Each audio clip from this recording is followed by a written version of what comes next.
વિદ્યાર્થી મિત્રો, આજે આપણે નવા વિડીયો દ્વારા એડવાન્સ એકાઉન્ટ એન્ડ ઓડિટિંગ 9માં રોકડ પ્રવાહ પત્રકના નવા ચેપ્ટર વિશે વાત કરવા જઈ રહ્યા છીએ. તો કેશ ફ્લો સ્ટેટમેન્ટ રોકડ પ્રવાહ પત્રક એટલે શું એની વાત કરીએ તો રોકડ પ્રવાહ પત્રક એટલે ધંધામાં જે જુદી જુદા પ્રકારની જે પ્રવૃત્તિઓ થાય એ બધી પ્રવૃત્તિઓમાંથી ધંધામાં રોકડની આવક કેટલી થાય અને ધંધામાંથી રોકડની જાવક કેટલી થાય અને એ આવક જાવકને અંતે વર્ષને અંતે ધંધામાં હાથ પર રહેલી રોકડ શિલક શોધવા માટે જે પત્રક તૈયાર કરવામાં આવે છે એને આપણે રોકડ પ્રવાહ પત્રક કહીએ. તો રોકડનો પ્રવાહ બે પ્રકારનો હોય. એક તો આવક રોકડ પ્રવાહ અને બીજો તો જાવક રોકડ પ્રવાહ. હવે આવક રોકડ પ્રવાહ કોને કહીશું આપણે? જે રોકડ પ્રવાહથી ધંધામાં રોકડ આવશે. ધારો કે કોઈ મિલકતના વેચાણને કારણે ધંધામાં રોકડની પ્રાપ્તિ થાય તો એ ધંધામાં રોકડ આવે છે એમ કહેવાય. ધારો કે કોઈ ખર્ચ ચૂકવવામાં આવે તો ખર્ચ ચૂકવીએ તો એનાથી રોકડ જાય એટલે એ જાવક રોકડ પ્રવાહ થાય. તો ધંધામાં બે પ્રકારના રોકડ પ્રવાહ થશે. કોઈ મિલકત વેચવાથી અથવા તો આવક પ્રાપ્ત કરવાને કારણે ઉપજ પ્રાપ્ત કરવાને લીધે જે રોકડની પ્રાપ્તિ ધંધામાં થશે એને આપણે આવક રોકડ પ્રવાહ કહીશું. અને જે પ્રવૃત્તિને કારણે ધંધામાંથી રોકડ જશે, ધારો કે કોઈ મિલકતની ખરીદી કરવામાં આવે, કોઈ ખર્ચની ચૂકવણી કરવામાં આવે તો એને કારણે ધંધામાંથી રોકડ જાય અને જ્યારે રોકડ ધંધામાંથી જાય તો એવા પ્રવાહને જાવક રોકડ પ્રવાહ કહીશું. તો રોકડ પ્રવાહ બે પ્રકારનો થયો, આવક રોકડ પ્રવાહ અને જાવક રોકડ પ્રવાહ. ઓકે, હવે આ રોકડ પ્રવાહનું પત્રક જે સ્ટેટમેન્ટ તૈયાર કરવાનું છે એ ચાર્ટર્ડ એકાઉન્ટન્ટ ઇન્સ્ટિટ્યૂટે જે નક્કી કરેલું છે એ જુદા જુદા પ્રકારના હિસાબી ધોરણો છે એ હિસાબી ધોરણો પ્રમાણે કરવાનું હોય છે. એટલે આનું એકાઉન્ટિંગ સ્ટાન્ડર્ડ એટલે કે એનું હિસાબી ધોરણ જે છે એ 3 છે. એકાઉન્ટિંગ સ્ટાન્ડર્ડ 3 મુજબ આપણે રોકડ પ્રવાહ પત્રક શીખવાનું છે. તો મિત્રો, આ રોકડ પ્રવાહ પત્રક કેવી રીતે તૈયાર કરવામાં આવે છે એની વાત કરીએ. તો રોકડ પ્રવાહ પત્રક આ સ્ટેટમેન્ટ તૈયાર કરવા માટે ધંધાની જે કુલ પ્રવૃત્તિઓ છે એ કુલ પ્રવૃત્તિઓને એટલે કે બધી જ પ્રવૃત્તિઓને 3 ભાગમાં ડિવાઈડ કરી દેવામાં આવે છે. એના 3 પાર્ટીશન કરી દેવામાં આવે છે કે અલગ અલગ પ્રવૃત્તિઓમાંથી રોકડની પ્રાપ્તિ કે રોકડની જાવક કેટલી થઈ એ શોધવા માટે આ પત્રક બનાવવામાં આવે છે. અને આ પત્રકની અંદર આ રીતે સ્ટેટમેન્ટ હું તૈયાર કરું છું. આને સમજવાનું છે આપણે. અહીંયા આપણને 2 વર્ષની સરખામણી કરી અને આ પત્રક આપણે તૈયાર કરવાનું હોય છે. આપણને અહીંયા જે માહિતી આપવામાં આવે છે એ ચાલુ વર્ષ અને એની પાછલું વર્ષ 2 વર્ષની માહિતી આપેલી હોય એટલે એ 2 વર્ષની માહિતીના આધારે આપણે કમ્પેર કરીને પાછલા વર્ષના અંતે અને ચાલુ વર્ષના અંતે જે બાકીઓ આપણને પાકા સર્વેમાં આપેલી હોય એ બાકીઓ પરથી કેટલી રોકડ આવી અને કેટલી રોકડ ગઈ એ આપણે શોધી શકીશું. તો અહીંયા આપણે સ્ટેટમેન્ટની અંદર 2 કોલમ બનાવીશું, વિગત રકમ રૂપિયા અને એમાઉન્ટ રકમ રૂપિયા. હવે આપણે આ સ્ટેટમેન્ટમાં ધંધાની પ્રવૃત્તિને 3 ભાગમાં વહેંચવાની છે. એટલે એ 3 ભાગમાં વહેંચવા માટે આપણે પહેલો પ્રવૃત્તિનો ભાગ અલગ કરીશું જેને કહીશું કામગીરીની પ્રવૃત્તિમાંથી ઉદ્ભવતો રોકડ પ્રવાહ. કામગીરીની પ્રવૃત્તિમાંથી ઉદ્ભવતો રોકડ પ્રવાહ. આ રીતે આપણે એને આ પહેલી પ્રવૃત્તિ. કામગીરીની પ્રવૃત્તિ, cache flow from operating activity, રોજબરોજના ખર્ચા ચૂકવવા માટે અથવા તો રોજબરોજની પ્રવૃત્તિમાંથી જે આવકો પ્રાપ્ત થાય એ બધી આવકો આપણે શેમાં લખીએ છીએ નફા નુકસાન ખાતામાં લખીએ છીએ અને નફા નુકસાન ખાતામાં ખર્ચ અને આવકો લખ્યા બાદ આપણે વર્ષના અંતે ચોખ્ખો નફો આખા વર્ષ દરમિયાનનો કેટલો થયો તે એ પ્રવૃત્તિઓથી શોધીએ છીએ. એટલે એ કામગીરી થઈ અને એ કામગીરીની પ્રવૃત્તિ એટલે કે નફા નુકસાનને અસર કરતી જે પ્રવૃત્તિ જે વિગતો છે એ ખર્ચ અને આવકોને આપણે કઈ પ્રવૃત્તિમાં લઈશું? કામગીરીની પ્રવૃત્તિમાં લઈશું. અચ્છા, ચલો, આ વાત થઈ પહેલી પ્રવૃત્તિ. આ સ્ટેટમેન્ટને આપણે જો આગળ વધારીએ તો બીજી પ્રવૃત્તિ એને આપણે બ નામ આપીશું.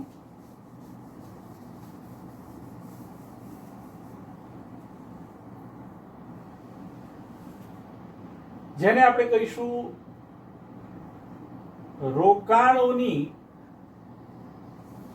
પ્રવૃત્તિમાંથી ઉદ્ભવતો રોકડ પ્રવાહ. આ બીજી પ્રવૃત્તિ છે. પહેલી પ્રવૃત્તિ કામગીરીની પ્રવૃત્તિમાંથી ઉદ્ભવતો રોકડ પ્રવાહ. બીજી પ્રવૃત્તિ રોકાણોની પ્રવૃત્તિ, cache flow from investing activity, રોકાણ જેમાં કરવામાં આવે છે. પછી આપણે એને સમજીએ છીએ વિગતે. અને ત્યાર પછી ક નાણાકીય પ્રવૃત્તિમાંથી ઉદ્ભવતો રોકડ પ્રવાહ. તો મિત્રો આપણે આ ત્રણ પ્રકારની પ્રવૃત્તિઓનું બાયફર્ગેશન કર્યું. આ પ્રવૃત્તિમાંથી જે રોકડ પ્રવાહ આપણને મળશે એ રોકડ પ્રવાહને આપણે અહીંયા બહાર મૂકીશું. બીજી પ્રવૃત્તિ જે રોકાણોની પ્રવૃત્તિ છે એ રોકાણોની પ્રવૃત્તિમાંથી મળતો ચોખ્ખો રોકડ પ્રવાહ આપણે અહીંયા બહાર મૂકીશું. નાણાકીય પ્રવૃત્તિ જે છે નાણાકીય પ્રવૃત્તિમાંથી મળતો જે રોકડ પ્રવાહ છે એને આપણે અહીંયા બહાર મૂકીશું. અને આ ત્રણેય પ્રવૃત્તિમાંથી પ્રાપ્ત થયેલો રોકડ પ્રવાહ એક આ બીજી પ્રવૃત્તિનો ચોખ્ખો રોકડ પ્રવાહ અને ત્રીજી પ્રવૃત્તિમાંથી મળેલો ચોખ્ખો રોકડ પ્રવાહ એ ત્રણેયનો સરવાળો કરતા અહીંયા જે બાકી આવશે એને આપણે કહીશું રોકડ કે રોકડ સમાનમાં વધારો અથવા તો ઘટાડો. રોકડ કે રોકડ સમાન એટલે શું? રોકડ તો આપણને સમજાય, પણ રોકડ સમાન એટલે બેંક સિલક, બેંક ઓવરડ્રાફ્ટ જે હોય તે. એટલે રોકડ કે રોકડ સમાન એટલે રોકડ અને બેંક સિલક કે બેંક ઓવરડ્રાફ્ટ બધું ભેગું એની સાથે આવે. એ વધારો કે ઘટાડો એની અંદર વત્તા એટલે કે ઉમેરો શરૂની રોકડ કે બેંક સિલક. આની અંદર શરૂઆતની રોકડ કે બેંક સિલક આપણે ઉમેરીશું તો અહીંયા જે આપણને પ્રાપ્ત થશે એને આપણે કહીશું આખરની રોકડ કે બેંક સિલક. અહીંયા આપણને રોકડ કે રોકડ સમાનના વધારામાં શરૂની રોકડ કે બેંક સિલક ઉમેરવાથી આપણને આખરની રોકડ કે બેંક સિલક પ્રાપ્ત થાય. અહીંયા આપણે દાખલાનો તાળો મેળવવાનો હોય છે. અચ્છા, ચાલો હવે આપણે આખા ધંધાની પ્રવૃત્તિઓને ત્રણ ભાગમાં ડિવાઈડ કરવી છે. પહેલી કામગીરીની પ્રવૃત્તિમાંથી ઉદ્ભવતો રોકડ પ્રવાહ, cash flow from operating activity. રોકાણોની પ્રવૃત્તિમાંથી ઉદ્ભવતો રોકડ પ્રવાહ, cash flow from investing activity. અને નાણાકીય પ્રવૃત્તિમાંથી ઉદ્ભવતો રોકડ પ્રવાહ, cash flow from financing activity.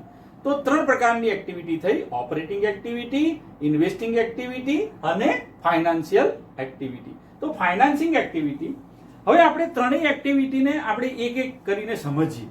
તો રોકાણોની પ્રવૃત્તિમાંથી ઉદ્ભવતો રોકડ પ્રવાહ એટલે શું? અહીંથી જોઈએ. રોકાણોની પ્રવૃત્તિ એટલે જે વ્યવહારથી અથવા તો જે પ્રવૃત્તિથી માલ મોટા ભાગની મિલકતો એટલે મિલકતોનું ખરીદ વેચાણ કરવામાં આવતું હોય કે જેમાં મોટા પાયા પર મૂડીની હેરફેર થાય છે, મૂડીનું રોકાણ જેમાં થઈ જાય છે અથવા તો જેમાં રોકેલી મૂડી પરત આવતી હોય છે. આવા પ્રકારની મિલકતોમાં કરવામાં આવેલા રોકાણો એની જો કોઈ લેવડ દેવડ થાય તો એ પ્રકારની પ્રવૃત્તિને આપણે રોકાણોને લગતી પ્રવૃત્તિ કહીશું. તો તો રોકાણોની પ્રવૃત્તિમાં ધારો કે જમીન વેચી, તો જમીન વેચવાને કારણે આપણને જે જમીનમાં પૈસાનું નાણાંનું રોકાણ થયેલું એ નાણાં છૂટા થઈને આપણને રોકડ સ્વરૂપે મળે છે, એટલે એ રોકડની આવક થઈ. પણ એ કઈ પ્રવૃત્તિ ગણાશે? મિલકતમાંથી રોકડ પાછી આવી, જે રોકાણોમાં કરવામાં આવેલા એ રોકાણમાંથી પરત મળી, એટલે એ રોકાણોની પ્રવૃત્તિ ગણાય. એવી રીતે કોઈ મિલકત ખરીદવામાં આવે, ધારો કે યંત્રોની ખરીદી, પ્લાન્ટની ખરીદી, તો ખરીદી કરવાને કારણે મોટા પાયા પર આપણા નાણાંનું રોકાણ એ મિલકતની અંદર થઈ જાય છે, એટલે આપણા પાસેથી રોકડ જઈ અને તેમાં રોકાણ થઈ જશે. એટલે કેવી પ્રવૃત્તિ બોલીશું? રોકાણોની પ્રવૃત્તિ. એનો મતલબ એ થયો કે કોઈ પણ પ્રકારની કાયમી મિલકતોનું જો કોઈ પણ પ્રકારનું ખરીદ કે વેચાણ કરવામાં આવશે તો એ પ્રવૃત્તિને રોકાણોની પ્રવૃત્તિ કહીશું. હવે એ પ્રકારની પ્રવૃત્તિને કારણે રોકડ આવશે અથવા તો રોકડ જશે. તો અહીંયા રોકડ કેટલી આવશે? તો કાયમી મિલકતોનું ખરીદ વેચાણ કરવાને કારણે આપણને ધારો કે કોઈ મિલકતની ખરીદી કરીશું, તો ખરીદી કરવાને કારણે રોકડની જાવક થશે. જેનાથી રોકડ જાય એ રકમ આપણે માઇનસ કરવાની છે. ધારો કે યંત્રોની ખરીદી, 1 લાખ રૂપિયાના યંત્રો ખરીદ્યા, તો એને કારણે 1 લાખ રૂપિયા ધંધામાંથી જશે, રોકડની જાવક થશે, એટલે એટલી રોકડ આપણી ઓછી થશે. એટલે આપણે અહીંયા લખીશું યંત્રોની ખરીદી માઇનસ 1 લાખ રૂપિયા. એ રકમને આપણે માઇનસ કરીશું, માઇનસ એટલે આપણે એને બ્રેકેટમાં દર્શાવીશું, કૌંસમાં 1 લાખ રૂપિયા. ક્લિયર? માનો કે કોઈ મિલકતની ખરીદી કરી. એવી જ રીતે ધારો કે મકાનનું વેચાણ કર્યું, કોઈ મકાન આપણે વેચી દઈએ, મકાન વેચવાથી રોકડ આવે.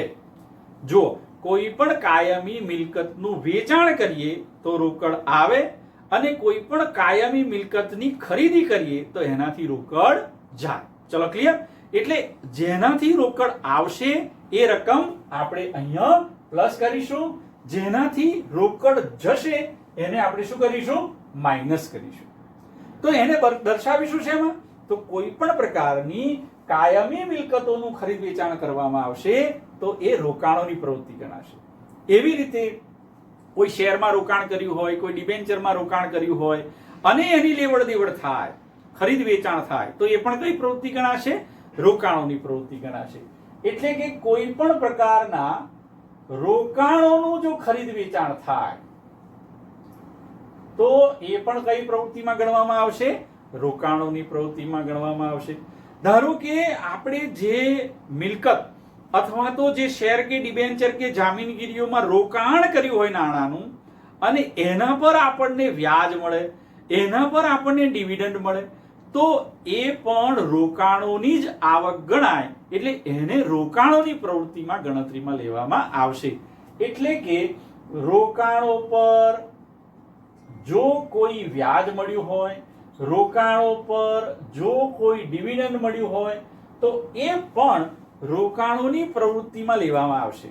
કારણ કે આપણે નાણાંનું રોકાણ કર્યું, એ રોકાણો પર આપણને વ્યાજ મળ્યું, અથવા તો એ શેરના રોકાણો પર આપણને ડિવિડન્ડ મળ્યું કંપની દ્વારા, તો આપણી આવક થઈ.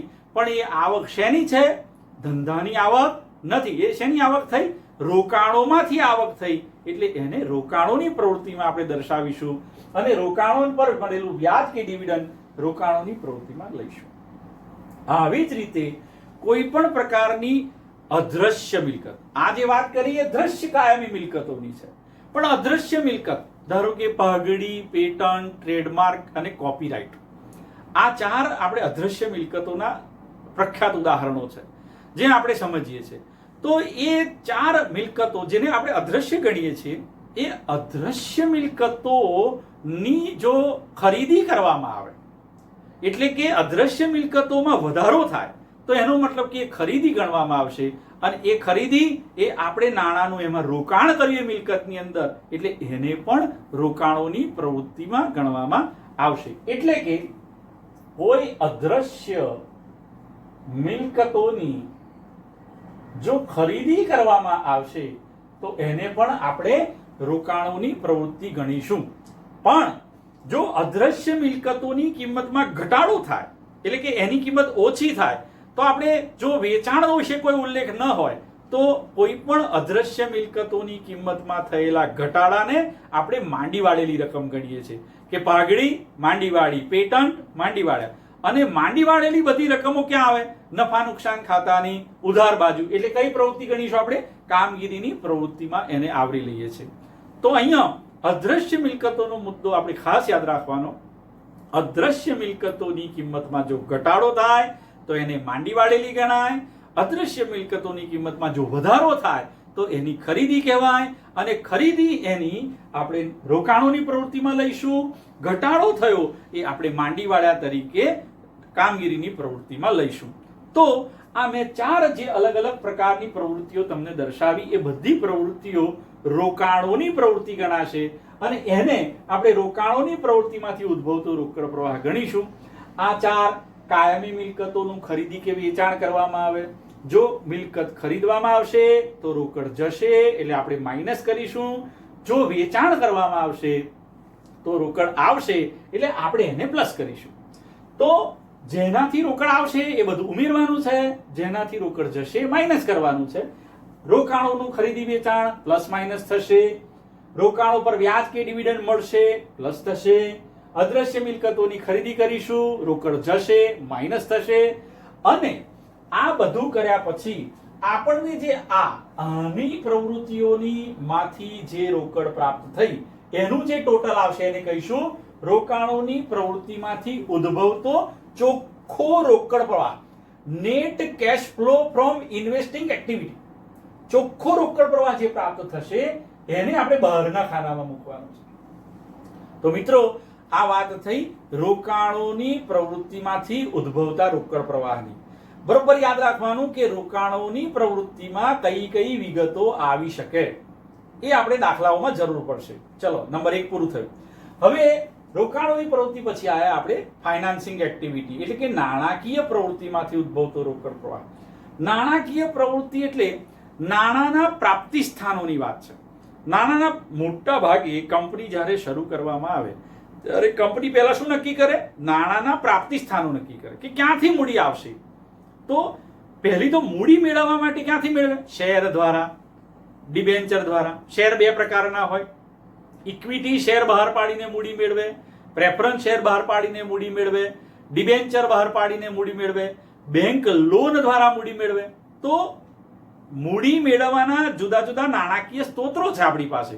તો એમાં દ્વારા જ્યારે નાણાં પ્રાપ્ત કરવામાં આવશે, મોટા પાયા પર નાણાંની લેવડ દેવડ કરવામાં આવશે, તો એવી પ્રવૃત્તિઓને કે જે ધંધામાં કાયમી મૂડી મોટા પાયા પર ધંધાકીય પ્રવૃત્તિઓ ચલાવવા માટે મેળવવામાં આવે છે, આવી દરેક પ્રવૃત્તિઓને નાણાકીય પ્રવૃત્તિ કહેવાય. એટલે કે જો નવા ઇક્વિટી શેર બહાર પાડ્યા હોય તો ઇક્વિટી શેર બહાર પાડવામાં આવે તો એનાથી રોકડ આવશે, એ નાણાકીય પ્રવૃત્તિ છે. ધારો કે પ્રેફરન્સ શેર બહાર પાડવામાં આવે તો એ પણ નાણાકીય પ્રવૃત્તિ છે. નવા ડિબેન્ચર બહાર પાડવામાં આવે તો એ પણ નાણાકીય પ્રવૃત્તિ છે. નવી બેંક લોન લેવામાં આવે તો એ પણ નાણાકીય પ્રવૃત્તિ છે. તો આ જુદી જુદી એક્ટિવિટી, શેર બહાર પાડવા, ડિબેન્ચર બહાર પાડવા કે બેંક લોન દ્વારા રોકડ મૂડી સ્વરૂપે મેળવવામાં આવે છે, તો એ પ્રવૃત્તિને આપણે નાણાકીય પ્રવૃત્તિ કહીશું. આ મૂડી થોડા સમય માટે નથી કે 6 મહિના માટે, 12 મહિના માટે કે 2 મહિના માટે. આ મૂડી ધંધાના લાંબા સમય માટે લેવામાં આવેલી છે, એટલે એને નાણાકીય પ્રવૃત્તિમાં આપણે લઈએ છીએ. એવી જ રીતે રિડીમેબલ પ્રેફરન્સ શેર જો હોય તો રિડીમેબલ પ્રેફરન્સ શેરના નાણાં આપણે પ્રીમિયમ સહિત થી પરત કરીએ છીએ. રિડીમેબલ પ્રેફરન્સ શેર એટલે શું? જે શેર અમુક ચોક્કસ મુદતને અંતે પરત કરી શકાય તેવા. રિડીમેબલ 2 પ્રકારના શેર હોય ને, રિડીમેબલ, ઇરિડીમેબલ. પ્રેફરન્સ શેરના પણ જુદા જુદા પ્રકાર છે, ડિબેન્ચરના પણ જુદા જુદા પ્રકારો છે. એમાં જે રિડીમેબલ પ્રેફરન્સ શેર હોય એટલે કે પરત કરી શકાય તેવા પ્રેફરન્સ શેર, એની મુદતને અંતે જો પરત કરવામાં આવે, પ્રીમિયમથી પરત કરવામાં આવે, તો એનાથી ધંધામાંથી મૂડી ઓછી થશે, એટલે એ નાણાકીય. જો પ્રેફરન્સ શેર બહાર પાડવાથી નાણાં મળે તો નાણાકીય પ્રવૃત્તિ, તો પ્રેફરન્સ શેર પરત કરવાથી નાણાં જાય તો એ પણ નાણાકીય પ્રવૃત્તિ ગણવામાં આવશે. એટલે આને રિડીમેબલ પ્રેફરન્સ શેરના નાણાં પ્રીમિયમથી પરત કર્યા તો એનાથી પૈસા જશે, એટલે આપણે માઇનસમાં લઈશું. રિડીમેબલ પ્રેફરન્સ શેરના નાણાં પરત કર્યા. એવી રીતે ડિબેન્ચર ના નાણાં જો પ્રીમિયમથી પરત કરવામાં આવે તો એ પણ આપણે પૈસા જશે. તો બેંક લોન પરત કરવામાં આવે તો બેંક લોન પરત કરીએ ત્યારે પણ પૈસા જાય. તો જે રકમો ઇક્વિટી શેર કદી પરત કરવાના હોતા નથી, કારણ કે ઇક્વિટી શેર એ માલિકો છે, પણ preference share, debenture, bank loan એનો સમય મર્યાદા પૂરી થતા આપણે પરત કરી શકીએ તેમ હોય છે. એ જ્યારે પરત કરવામાં આવે ત્યારે રોકડ જશે. એ નાણાકીય પ્રવૃત્તિમાં જાવક તરીકે, માઇનસ તરીકે આપણે બતાવવાનું થશે. હવે એ સિવાય ધારો કે ડિવિડન્ડ આપણે શેર બહાર પાડ્યા હોય એટલે દર વર્ષે શેર ઉપર આપણે શું ચૂકવવું પડે છે? ડિવિડન્ડ ચૂકવવું પડે છે. તો જ્યારે શેર પર ડિવિડન્ડ ચૂકવવામાં આવે તો એ સૂચિત ડિવિડન્ડ, જે વચગાળાનું ડિવિડન્ડ અથવા તો વર્ષને અંતે ચૂકવેલું ડિવિડન્ડ જ્યારે ચૂકવાય ત્યારે એ નાણાકીય પ્રવૃત્તિ ગણાય. એટલે કે ડિવિડન્ડ પ્રેફરન્સ શેર પર હોય, ઇક્વિટી શેર પર હોય, જેના પર પણ ડિવિડન્ડ ચૂકવ્યું હોય તો એ સૂચિત ડિવિડન્ડની ચૂકવણી જ્યારે કરવામાં આવશે તો એ ચૂકવણીથી પણ આપણા પૈસા જશે. તો નાણાકીય પ્રવૃત્તિમાં મિત્રો કઈ કઈ વિગતો આવે એની વાત કરી. નાણાકીય પ્રવૃત્તિમાં કઈ કઈ વિગતો આવશે? શેર બહાર પાડવા, પ્રેફરન્સ શેર બહાર પાડવા, ડિબેન્ચર બહાર પાડવા, બેંક લોન લેવી, એનાથી રોકડ આવશે એટલે આપણે પ્લસ કરીશું. એ જ પ્રેફરન્સ શેર કે રિડીમેબલ ડિબેન્ચર પરત કરવામાં આવે કે બેંક લોન પરત કરવામાં આવે તો એનાથી નાણાં જશે. આ ઇક્વિટી શેર કે પ્રેફરન્સ શેર પર ડિવિડન્ડ ચૂકવવામાં આવે તો એ ડિવિડન્ડ પણ નાણાકીય પ્રવૃત્તિ ગણાશે. તો આ નાણાકીય પ્રવૃત્તિઓ જે થઈ એ બધાનો સરવાળો બાદબાકી કરતા આપણને છેવટે જે પ્રાપ્ત થશે એને કહીશું net cache flow from financing activity. નાણાકીય પ્રવૃત્તિમાંથી ઉદ્ભવતો ચોખ્ખો રોકડ પ્રવાહ. હવે આપણે નેટ રકમ પ્રાપ્ત થઈ આ પ્રવૃત્તિમાંથી, એ નેટ રકમ આપણે બહાર મૂકીશું. તો અહીંયા આપણે બે પ્રવૃત્તિ વિશે વાત કરી મિત્રો, રોકાણોની પ્રવૃત્તિ અને નાણાકીય પ્રવૃત્તિ. રોકાણોની પ્રવૃત્તિમાં શું આવે આપણે સમજ્યા, નાણાકીય પ્રવૃત્તિઓમાં શું આવશે તે આપણે સમજ્યા. હવે મેઇન વસ્તુ આપણે પાછા આગળ વધીશું, કામગીરીની પ્રવૃત્તિમાંથી ઉદ્ભવતો રોકડ પ્રવાહ. તો જો આખા ધંધાની જે સાયકલ છે કે જેમાં બધી જે પ્રવૃત્તિઓ આખા વર્ષ દરમિયાન થયેલી છે એને આપણે ત્રણ ક્રાઇટેરિયામાં અલગ અલગ ડિવાઈડ કરી છે. એક કામગીરીની પ્રવૃત્તિ, રોકાણોની પ્રવૃત્તિ અને નાણાકીય પ્રવૃત્તિ. રોકાણોની અને નાણાકીય પ્રવૃત્તિ વિશે આપણે સમજી લીધું. હવે વાત કરવી છે કામગીરીની પ્રવૃત્તિમાંથી ઉદ્ભવતો રોકડ પ્રવાહ. ધંધાની રોજબરોજની પ્રવૃત્તિઓમાંથી વર્ષને અંતે પ્રાપ્ત થતો જે ચોખ્ખો નફો છે એ ચોખ્ખો નફો નફા નુકસાન ખાતાની અંદર દર્શાવેલો હશે. એટલે આપણે 2 વર્ષની જ્યારે માહિતી આપી હોય તો બંને વર્ષના નફા નુકસાન ખાતાનો જે ડિફરન્સ તફાવત લઈશું. ધારો કે ગયા વર્ષે નફા નુકસાન ખાતું એટલે કે કુલ નફો ગયા વર્ષે 1,50,000 હતો, હવે આ ચાલુ પાછલા વર્ષે એ નફા નુકસાન ખાતું 2 લાખની બાકી બતાવે છે. ગયા વર્ષે 1,50,000 હતી, ચાલુ વર્ષે 2 લાખ છે. એનો મતલબ એ થયો કે ગયા વર્ષ કરતા ચાલુ વર્ષે 50,000 નફા નુકસાન ખાતું વધારો બતાવે છે. એટલે કે ચાલુ વર્ષે આપણે 50,000 રૂપિયાનો નફો કમાયા છીએ એમ કહેવાય. તો અહીંયા આપણે જે ચોખ્ખો નફો નફા નુકસાન ખાતા મુજબનો લેવાનો છે એ ચોખ્ખો નફો એ આપણે તફાવતનો લેવાનો છે. તફાવત એટલે કયો તફાવત? તો ચાલુ વર્ષના ચોખ્ખા નફામાંથી ગયા વર્ષનો ચોખ્ખો નફો એટલે કે નફા નુકસાન ખાતું માઇનસ કરવાનું છે, અને જે બાકી આવે એ બાકી એ આપણો ચાલુ વર્ષનો ચોખ્ખો નફો, વર્ષ દરમિયાનનો ચોખ્ખો નફો આપણને પ્રાપ્ત થશે.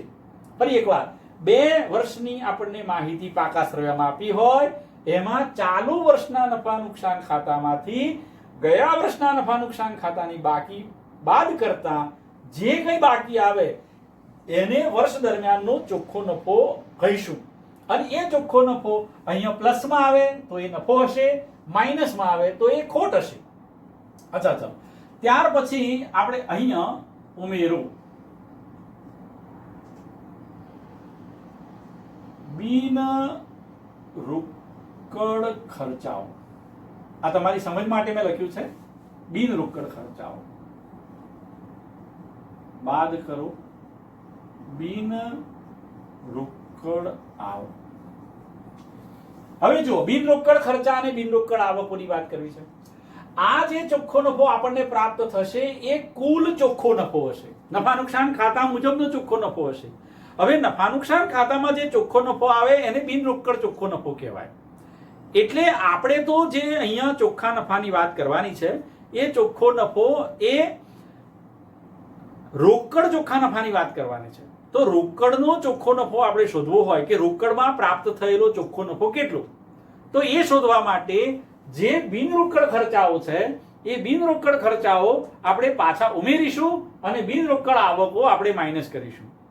હવે એ બરોબર ન સમજાય તો આપણે એક ઉદાહરણ દ્વારા આપણે એને સમજવાનો પ્રયત્ન કરીએ કે માની લો કે આ નફા નુકસાન ખાતું છે. હવે આ નફા નુકસાન ખાતાની ઉધાર બાજુ અને આ જમા બાજુ બરાબર છે. આ આપણે હોરિઝોન્ટલ બનાવ્યું છે, વર્ટિકલ પણ નફા નુકસાન ખાતું હોય છે આપણું. તો આમાં અહીંયા આપણે કાચો નફો જે લાવવામાં આવે છે તે, ત્યાર પછી અહીંયા જુદા જુદા પ્રકારની આવકો, ધારો કે રોકાણો ના વેચાણ પર નફો પ્રાપ્ત થયો હોય તો, કોઈ મિલકતના વેચાણનો નફો પ્રાપ્ત થયો હોય તો એ આપણે અહીંયા લખેલો હોય છે. એવી રીતે કોઈ દલાલી, કોઈ કમિશન, કોઈ વ્યાજ વટાવ, આની જે આવકો હોય એ આપણે બધી અહીંયા જમા કરીએ છીએ, આવક તરીકે જમા કરીએ છીએ. એવી રીતે ઉધાર બાજુ ખર્ચ લખીએ છીએ. ખર્ચની અંદર આપણે કયા કયા લખીએ છીએ? ભાઈ કર્મચારીઓનો પગાર, ધારો કે ઘસારો આપણે લખીએ છીએ, ધારો કે ઘાલખાત, અનામત, એ પણ આપણે અહીંયા એની જોગવાઈ કરીએ છીએ. ત્યાર પછી કોઈ ખર્ચા ચૂકવવાના બાકી હોય તો ચૂકવવાના બાકી ખર્ચા, કરવેરાની જોગવાઈ હોય તો કરવેરાની જોગવાઈ, વીમા પ્રીમિયમ ચૂકવ્યું હોય તો એ વીમા પ્રીમિયમ.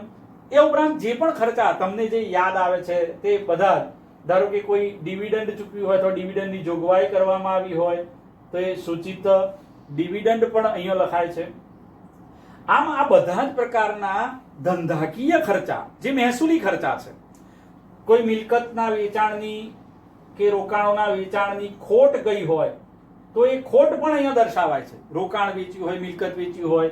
એવી રીતે કોઈ પાઘડી કે અદ્રશ્ય મિલકત માંડી વાળી હોય તો માંડી વાળેલ પાઘડી કે અદ્રશ્ય મિલકત કોઈ પણ છે, અવાસ્તવિક ખર્ચ માંડી વાળ્યો હોય, પ્રાથમિક ખર્ચા માંડી વાળ્યા, બાંયધરી કમિશન માંડી વાળ્યું, તો એ બધી વિગતો અહીંયા આપણે લખતા હોઈએ છીએ. અને ત્યાર પછી આપણે આમાં ચોખ્ખો નફો શોધતા હોઈએ છીએ. એ ચોખ્ખો નફો એટલે આ ચાલુ વર્ષનો મળેલો ચોખ્ખો નફો કહેવાય, જે ચોખ્ખો નફો કુલ છે. હવે આપણે શોધવો છે રોકડમાં મળેલો ચોખ્ખો નફો. તો શું કરવું પડશે? રોકડમાં મળેલ ચોખ્ખો નફો શોધવા માટે આ ચોખ્ખા નફો લીધો, એની અંદર આ જુદા જુદા પ્રકારની આવકો આપણે એડ કરી છે. જો વ્યાજ વટાવ જ્યારે આપણને મળે ત્યારે એનાથી આપણને રોકડ પ્રાપ્ત થાય, દલાલી કે કમિશન રોકડમાં મળે એનાથી રોકડ પ્રાપ્ત થાય.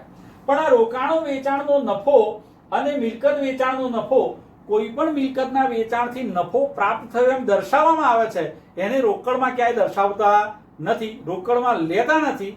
એટલે આ પ્રકારની કોઈ પણ મિલકતના વેચાણથી કે રોકાણોના વેચાણથી જે કોઈ નફો પ્રાપ્ત થયો હશે એ આપણે નફા નુકસાન ખાતે જમા કર્યો હશે. તો આ વિગત છે એ તો બિન રોકડ આવક છે, જેનાથી રોકડ પ્રાપ્ત થતી નથી. રોકડ આવક થઈ જશે તો ત્યાં લખીએ છીએ, પણ નફાને રોકડમાં જુદો આપણે બતાવતા નથી, ખાલી દર્શાવવામાં આવે છે, એની રોકડ ક્યાંય દેખાતી નથી. તેમ છતાં એને આવક તરીકે બતાવી છે, જે બિન રોકડ આવક છે. એટલે એવી આવક કે જે નફામાં પ્લસ થઈ ગઈ છે. અહીંયા શું થઈ ગયું છે? પ્લસ, જેનાથી રોકડ પ્રાપ્ત થઈ નથી. તો આપણે શું કરવું પડે? જો રોકડ નફો શોધવો હોય તો એવી બિન રોકડ આવકો પાછી શું કરવાની? માઇનસ કરી દેવાની છે. એટલે બિન રોકડ આવકો એ આપણે શું કરીશું? માઇનસ કરીશું. માઇનસ એટલે કે મિલકત કે રોકાણોના વેચાણનો જે કોઈ નફો પ્રાપ્ત થયો હશે એ નફો આપણે અહીંયાથી માઇનસ કરીશું. જે વિગતો જમા થઈ છે કે જે બિન રોકડ આવક છે એવી વિગતો અહીંયાથી માઇનસ કરવામાં આવશે. એવી રીતે નફા નુકસાન ખાતાની ઉધાર બાજુ મેં જુદા જુદા ખર્ચા દર્શાવ્યા છે. એ ખર્ચને આપણે જોઈએ તો પગારને કારણે રોકડ જાય. ઘસારો ગણવાથી, કોઈ પણ મિલકત પર ઘસારો ગણો તો એનાથી રોકડ ચૂકવવી પડતી નથી કે ભાઈ ચલો આટલી રોકડ. ઘસારોની ફક્ત જોગવાઈ કરવામાં આવે છે. એટલે અહીંયા જોગવાઈ કરવાથી રોકડ જતી નથી, ફક્ત એની ચૂકવણી કરવામાં નથી આવતી, એને દર્શાવવામાં આવે છે ખર્ચ તરીકે. એટલે એનાથી નફો ઓછો થાય છે, અને નફો ઓછો બતાવીએ છીએ એટલે ટેક્સ ઓછો ભરવો પડે છે. તો નફા નુકસાન ખાતાની ઉધાર બાજુ દર્શાવેલો આ ઘસારો, એનાથી રોકડ જતી નથી. માંડી વાળેલ પાઘડી, પેટન્ટ, ટ્રેડમાર્ક, કોપીરાઇટ એને રોકડમાં ચૂકવવું પડતું નથી, ફક્ત માંડી વાળ્યું છે, માંડી વાળેલું દર્શાવવામાં આવે છે, પણ રોકડમાં ખર્ચની ચૂકવણી થયેલી હોતી નથી. તેમ છતાંય નફો ઓછો થતો જાય છે. એટલે આપણે રોકડ નફો શોધવા માટે એ રકમો પાછી શું કરવી પડે? ઉમેરવી પડે. એટલે જુઓ, ગાલખાદ અનામત, કોઈ પણ પ્રકારની અનામત કરવાથી નફો રોકડમાં જતો નથી, એ ધંધામાં જ રહે છે. કોઈ પણ જોગવાઈ કરો, ઘસારાની જોગવાઈ કરો, ડિવિડન્ડની જોગવાઈ કરો, અથવા તો ગાલખાદની જોગવાઈ કરો, કે કોઈ પણ પ્રકારની કરવેરાની જોગવાઈ કરો, કોઈ પણ જોગવાઈ કરવાને કારણે એ નફો ધંધામાં અલગ મૂકવામાં આવે છે. ધંધામાંથી રોકડ બહાર ક્યાંય જતી નથી, એટલે એ બિન રોકડ ખર્ચ ગણાય. એટલે ચૂકવવાના બાકી ખર્ચા જે હજુ ચૂકવ્યા નથી તેમ છતાં ઉધાર બાજુ બતાવ્યા હોય, કરવેરાની જોગવાઈ, વીમા પ્રીમિયમ રોકડમાં ચૂકવાય, સૂચિત ડિવિડન્ડ એ જોગવાઈ કરવામાં આવી છે, મિલકત વેચાણની ખોટ એનાથી પણ રોકડ જતી નથી. તો નફા નુકસાન ખાતાની ઉધાર બાજુ દર્શાવવામાં આવેલા એવા ખર્ચા કે જેનાથી ધંધામાંથી રોકડ બહાર જતી નથી, એવા ખર્ચને બિન રોકડ ખર્ચા કહેવાય. અને એ બિન રોકડ ખર્ચા અહીંયાથી આપણે માઇનસ કર્યા છે એટલે ચોખ્ખો નફો આપણને મળેલો. તો જે બિન રોકડ ખર્ચા અહીંયાથી માઇનસ કર્યા છે એ બધા આપણે શું કરવાના? પાછા પ્લસ કરવાના. એટલે અહીંયા બિન રોકડ ખર્ચાઓમાં ધારો કે કાયમી મિલકત વેચાણની ખોટ, કોઈ પ્રકારની જોગવાઈઓ, બરાબર છે, કોઈ પ્રકારની માંડી વાળેલી મિલકતો, આ બધા જે ખર્ચાઓ છે, જોગવાઈઓ, માંડી વાળેલી મિલકતો, મિલકત વેચાણની ખોટ, ચૂકવવાની બાકી રકમો, આ બધી જે નફા નુકસાન ખાતાની ઉધાર બાજુ દર્શાવીએ છીએ જેનાથી રોકડ નથી ગઈ, એ બધી જ ખર્ચને આપણે બિન રોકડ ખર્ચા ગણી અને એમાં શું કરી દઈશું? પાછા પ્લસ કરી દઈશું. એટલે આપણને નફા નુકસાન ખાતા મુજબનો જે ચોખ્ખો નફો પ્રાપ્ત થયો એમાં આ જે ખર્ચ છે, નફા નુકસાન ખાતાની ઉધાર બાજુ આવતા ખર્ચાઓ, બિન રોકડ ખર્ચને આપણે પાછા ઉમેરીશું. બિન રોકડ આવકો જે જમા થઈ હશે એને આપણે બાદ કરીશું. અને આ ચોખ્ખા નફામાં આ પ્લસ અને આ માઇનસ કરતા હવે આ જે રકમ મળશે એને આપણે કહીશું કાર્યશીલ મૂડીમાં ફેરફાર પહેલાનો ચોખ્ખો નફો. આ કાર્યશીલ મૂડીમાં ફેરફાર પહેલાનો ચોખ્ખો નફો પ્રાપ્ત થયો. હવે આપણે લઈશું કાર્યશીલ મૂડીમાં ફેરફાર, ચેન્જ ઇન વર્કિંગ કેપિટલ. કાર્યશીલ મૂડી એટલે શું? ચલો, બધાને એ ખબર જ છે. કાર્યશીલ મૂડી કોને કહેવાય એ અગાઉ આપણે આગળના વર્ષોમાં બધા ભણેલા છે, અને ન ભણ્યા હોય તો આપણે એની અત્યારે ચર્ચા કરીએ છીએ. ભાઈ કાર્યશીલ મૂડી એટલે શું? તો કાર્યશીલ મૂડી એટલે ચાલુ મિલકતોનો ચાલુ દેવા પરનો વધારો.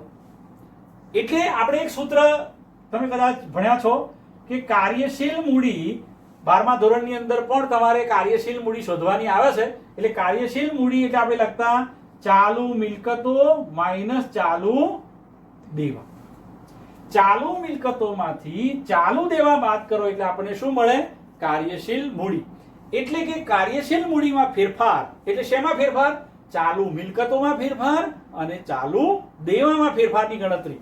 તો એમાં આપણે પહેલું લઈશું ચાલુ મિલકતોમાં ફેરફાર, ચાલુ મિલકતોમાં ફેરફાર, અને બીજું લઈશું આપણે ચાલુ દેવામાં ફેરફાર, change in current assets, change in current liability.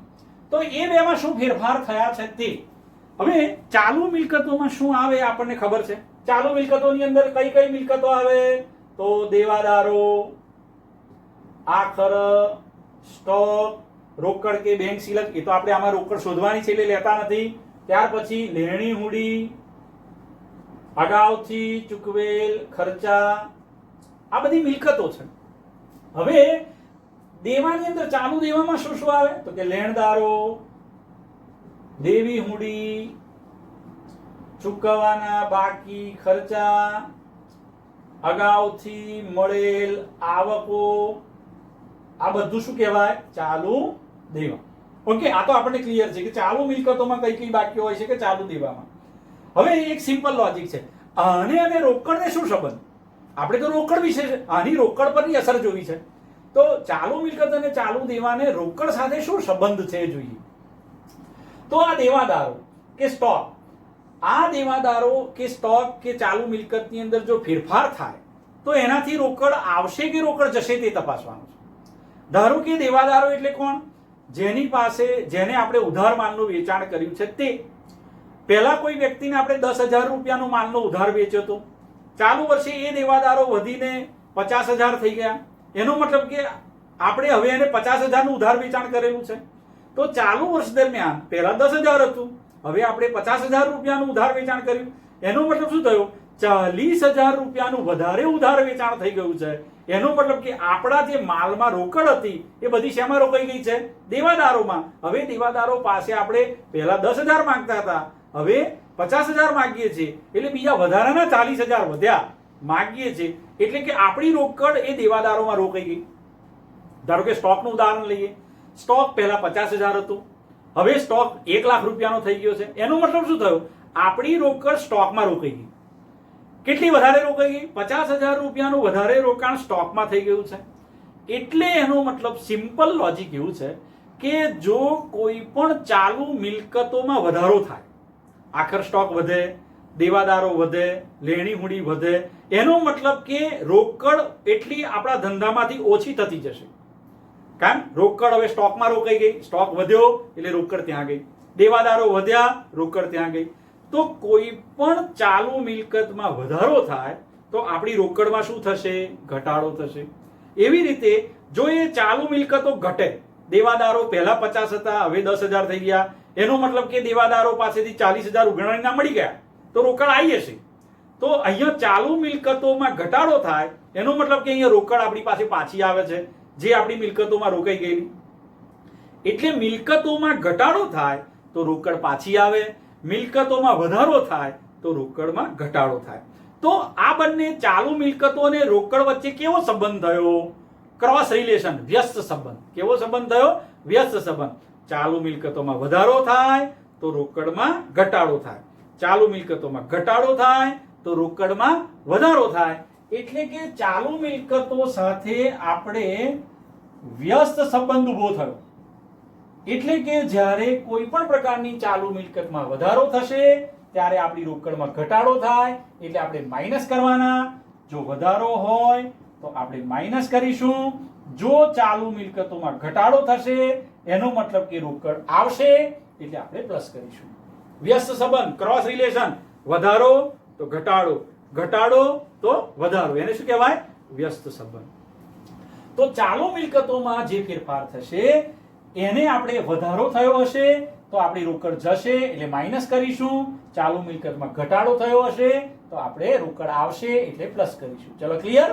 હવે આ વાત થઈ ચાલુ મિલકતોમાં ફેરફાર. ચાલુ દેવા, દેવાની વાત કરીએ તો આ બધા દેવા છે. સીધી વાત કરું, સિમ્પલ લોજિક, કે કોઈ પણ પ્રકારનું દેવું કરીને પૈસા લો તો દેવું વધે તો સામે રોકડ પણ આવે. તમે કોઈની પાસેથી 1 લાખ રૂપિયા ઉછીના લાયા, મતલબ લેણદારો 1 લાખ વધ્યા તો રોકડ પણ 1 લાખ આવી. એનો મતલબ કે દેવું વધે તો રોકડ વધે છે. હવે ધારો કે કોઈને તમે 1 લાખ રૂપિયા ચૂકવી દીધા લેણદારને, તો એનો મતલબ દેવું ઘટ્યું. દેવું ઘટ્યું પણ સામે 1 લાખ ગયા, રોકડ જાય છે. એટલે દેવું ઘટે છે તો સામે રોકડ પણ ઘટે છે, દેવું વધે છે તો સામે રોકડ પણ વધે છે. તો એને કેવો સંબંધ બોલીશું? ડાયરેક્ટ રિલેશન, સીધો સંબંધ થયો. દેવું વધે તો રોકડ વધે, દેવું ઘટે તો રોકડ ઘટે. એટલે આની સાથે આપણે ડાયરેક્ટ રિલેશન છે, એટલે કે સીધો સંબંધ છે એમ કહીશું. સીધો સંબંધ એટલે જો ચાલુ દેવામાં વધારો થશે તો રોકડમાં પણ વધારો થશે, જો ચાલુ દેવામાં ઘટાડો થશે તો રોકડમાં પણ ઘટાડો થશે એમ કહેવાય. એટલે એની અસર માપતા આ જે કાર્યશીલ મૂડીમાં ફેરફાર પહેલાનો આપણને ચોખ્ખો નફો મળ્યો, એ ચોખ્ખા નફામાં ચાલુ મિલકતોમાં થયેલા ફેરફારો પ્લસ માઇનસ કરીશું, ચાલુ દેવામાં થયેલા ફેરફારો પ્લસ માઇનસ આ રકમમાં કરીશું, અને ત્યાર પછી અહીંયા જે ચોખ્ખી રકમ આવશે એને આપણે કહીશું કાર્યશીલ મૂડીમાં ફેરફાર બાદનો ચોખ્ખો નફો. જો અહીંથી ચોખ્ખો નફો આપણે શોધતા આવ્યા છીએ. આ ચોખ્ખો નફો હતો એ કુલ ચોખ્ખો નફો હતો, એમાં બિન રોકડ ખર્ચાઓ પ્લસ કર્યા, બિન રોકડ આવકો માઇનસ કરી, એટલે કાર્યશીલ મૂડીમાં ફેરફાર પહેલાનો ચોખ્ખો નફો આવ્યો, એમાં કાર્યશીલ મૂડીના ફેરફારની અસરો આપી, ચાલુ મિલકતો સાથે આપણે વ્યસ્ત સંબંધ વધારો ઘટાડો કર્યો, ચાલુ દેવા સાથે આપણે સીધો સંબંધ વધારો તો વધારો ઘટાડો તો ઘટાડો કર્યો, એટલે આપણને જે પ્રાપ્ત થયો એને કહીએ કાર્યશીલ મૂડીમાં ફેરફાર બાદનો ચોખ્ખો નફો. એમાંથી હવે બાદ ચૂકવેલ કરવેરા, જે કરવેરા ધંધામાંથી ચૂકવવામાં આવ્યા છે એ અહીંયાથી બાદ કરવાનું છે. ખાસ યાદ રાખવાનું, કરવેરા ચૂકવ્યા એ અહીંયા ખર્ચ બાદ કરવાનો છે, નહીં કે અહીંયા. એટલે કરવેરા ચૂકવ્યા બાદ કર્યા પછી આ જે રકમ આવશે એને કહેવાય કામગીરીની પ્રવૃત્તિમાંથી ઉદ્ભવતો ચોખ્ખો રોકડ પ્રવાહ. અને એ ચોખ્ખો રોકડ પ્રવાહ જે આવે એને બહાર મૂકવાનો. હવે આપણે 3 પ્રવૃત્તિઓ શીખ્યા, એ ત્રણેય પ્રવૃત્તિઓના અલગ અલગ ચોખ્ખા રોકડ પ્રવાહ આપણને મળ્યા. કામગીરીની પ્રવૃત્તિમાંથી ઉદ્ભવતો ચોખ્ખો રોકડ પ્રવાહ વત્તા રોકાણોની પ્રવૃત્તિમાંથી ઉદ્ભવતો ચોખ્ખો રોકડ પ્રવાહ વત્તા નાણાકીય પ્રવૃત્તિમાંથી ઉદ્ભવતો ચોખ્ખો રોકડ પ્રવાહ. એ ત્રણેય રોકડ પ્રવાહો જે આપણને પ્રાપ્ત થયા એ પ્લસ માઇનસ હોય તો એને આપણે વત્તા ઓછા કરતા અહીંયા જે આપણને રકમ પ્રાપ્ત થશે એ રકમને કહીશું રોકડ કે રોકડ સમાનમાં વધારો કે ઘટાડો. જો આ રકમ પ્લસ આવે તો આપણે બોલીશું રોકડ કે રોકડ સમાનમાં વધારો, જો રકમ માઇનસ આવે તો બોલીશું રોકડ કે રોકડ સમાનમાં ઘટાડો. એ રકમની અંદર દાખલામાં આપેલી શરૂઆતની રોકડ કે બેંક સિલક આપણે ઉમેરીશું, એટલે આપણો જવાબ આવશે આખરની રોકડ કે બેંક સિલક. શરૂની રોકડ ને બેંક સિલક અને આખરની રોકડ બેંક સિલક પાકા શ્રેણીમાં મિલકત લેણા બાજુ આપણને દર્શાવેલી હશે, એટલે એ જ મિલકત લેણા બાજુ દર્શાવેલી રોકડ ને બેંક સિલકને અહીંયા મૂકતા આપણો જવાબ જો આખરની રોકડ સિલક આવી જાય એનો મતલબ કે તમારો દાખલો ગણેલો સાચો છે. એટલે આ જે જવાબ આવે છે એ જવાબમાં શરૂની રોકડ ઉમેરતા આખરની મળવી જોઈએ, એટલે અહીંયા આપણા દાખલાનો તાળો મળી જાય, એટલે તમને ખ્યાલ આવી જાય કે તમારે ક્યાંય ભૂલ થઈ નથી અને આખો ગણેલો દાખલો તમારો સાચો છે. તો આ રીતે આપણે વર્ષને અંતે જુદી જુદી પ્રવૃત્તિઓમાંથી કેટલો રોકડ પ્રવાહ પ્રાપ્ત થયો, આવક અને જાવક થઈને ચોખ્ખો રોકડ પ્રવાહ કેટલો મળ્યો તે શોધવા માટે હિસાબી ધોરણ 3 મુજબ આપણે કેશ ફ્લો સ્ટેટમેન્ટ તૈયાર કરીએ છીએ. હવે આના જે દાખલાઓ છે એને આપણે પછીના નવા વિડીયોની અંદર વધારે વિગતે એક્ઝામ્પલ દ્વારા લઈશું. ત્યાં સુધી આ જે થિયરીનો આખો પોર્શન મેં તમને સમજાવ્યો છે એને બરોબર વાંચી સમજી જોઈ અને તૈયાર રાખજો. આભાર.